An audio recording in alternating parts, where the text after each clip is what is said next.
नमस्कार, देशोन्नतीमध्ये मी साक्षी आपलं स्वागत करते। बघूया प्रदेशच्या आजच्या टॉप 10 बातम्या।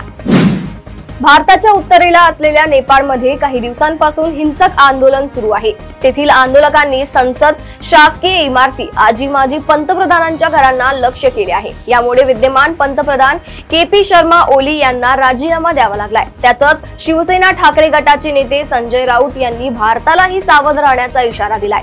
एक्सवर पंतप्रधान मोदी यांना टॅग करून त्यांनी एक पोस्ट शेअर केली आहे। राष्ट्रीय स्वयंसेवक संघाच्या शताब्दी महोत्सवानिमित्त विजयादशमीला होणाऱ्या संघाच्या संचालनात शक्ती प्रदर्शन करण्याचा निर्णय भाजपने घेतला आहे। यंदाच्या शताब्दी संचालनात नगर जिल्ह्यातून किमान 25,000 भाजप कार्यकर्त्यांनी सहभागी व्हावे। त्यासाठी 22 सप्टेंबर पर्यंत गणवेश शिवून घ्यावे।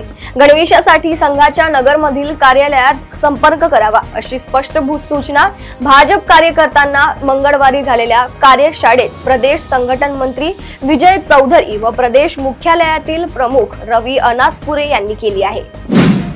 तमाशातील नर्तकीच्या प्रेमात वेड्या झालेल्या एका माजी सरपंचाने तिच्या घरासमोरच कारमध्ये कोंडून घेत स्वतःवर गोळी झाडून जीवन संपवल्याची धक्कादायक घटना सोलापूरमधील बार्शी तालुक्यातील सासुरे या गावात घडली। मृत गोविंद बर्गे हे बीड जिल्ह्यातील गेवराई तालुक्यातील एका गावातील माजी उपसरपंच होते। 34 वर्षीय बर्गे हे विवाहित होते, तसेच त्यांच्या मागे पत्नी, मुलगी आणि मुलगा असा कुटुंब उरला आहे। परिवहन विभागात मोठ्या प्रमाणात पदे रिक्त असल्याने प्रशासनावर ताण निर्माण झाला आहे। अलीकडेच 331 सहाय्यक मोटार वाहन निरीक्षकांना पदोन्नती देऊन मोटार वाहन निरीक्षक करण्यात आल्याने अनेक जागा रिक्त झाल्या आहेत। परिणामी राज्यभरात अपर परिवहन आयुक्तांपासून AIMV पर्यंत 700हून अधिक पदे रिक्त आहेत। त्यामुळे कार्यरत अधिकाऱ्यांवर अतिरिक्त जबाबदारी आली आहे।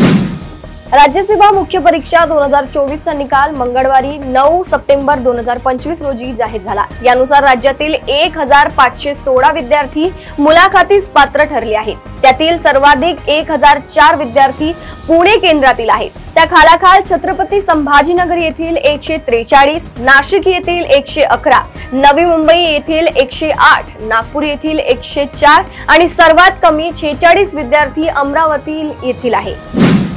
गडचिरोलीतून एक मोठी अपडेट समोर आली आहे। गेल्या काही वर्षापासून केंद्र आणि राज्य सरकारांनी नक्षलवाद मुक्तीचा नारा दिला आहे। माओवाद्यांच्या अनेक ठिकाणी कंबर मोडण्यासाठी मोठे यश आले आहे।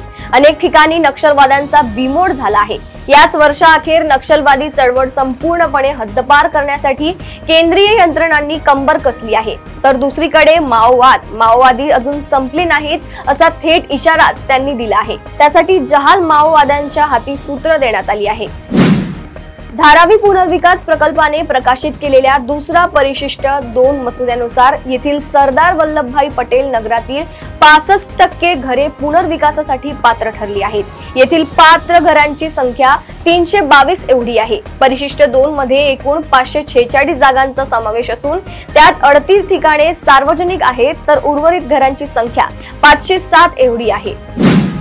उपराष्ट्रपती पदाच्या निवडणुकीत NDAचे उमेदवार CP राधाकृष्णन यांचा विजय झाला, तर इंडिया आघाडीच्या सुदर्शन रेड्डी यांना पराभव स्वीकारावा लागला। यावेळी विरोधकांची मतं फुटल्याचा दावा भाजपने केला आहे। त्याला उत्तर देताना ठाकरे गटाचे खासदार संजय राऊत यांनी विरोधी पक्ष एकसंघ असल्याचं सांगितलं। मुख्यमंत्री देवेंद्र फडणवीस यांनी स्वतःचं स्थान सांभाळावं असंही राऊत म्हणाले आहेत। सावंतवाडी येथील धावपटू कुमार कबीर हेरेकर याची टाटा अल्ट्रा मॅरेथॉन स्पर्धेसाठी निवड झाली आहे। सावंतवाडी येथील शांतिनिकेतन इंग्लिश स्कूलमध्ये शिकणारा कबीर हा वयाच्या अवघ्या 9 वर्षे 2 महिन्यातच या मोठ्या स्पर्धेत पात्र ठरला आहे। ही निवड मुंबई येथे झालेल्या मुंबई 10K चॅलेंज मॅरेथॉन स्पर्धेमधील त्याच्या कामगिरीवर आधारित आहे। अखिल भारतीय साहित्य संमेलनाच्या अध्यक्षपदी विविध विषयातील व्यासंगी साहित्यिकांची निवड करण्यात आली आहे। मात्र आतापर्यंत अनुवाद क्षेत्रातील एकाही व्यक्तीची निवड करण्यात आलेली नाही, अशी खंत ज्येष्ठ लेखक रवींद्र गुर्जर यांनी मंगळवारी पत्रकार परिषदेत व्यक्त केली। तसेच सातारा येथील 99व्या अखिल भारतीय मराठी साहित्य संमेलनाच्या अध्यक्षपदी साहित्य अकादमी पुरस्कार प्राप्त लेखक अनुवादक चंद्रकांत भोंजाड यांचे नाव सुचविले। प्रदेशातील अशाच टॉप 10 बातम्या जाणून घेण्यासाठी बघत रहा देशोन्नती। नमस्कार।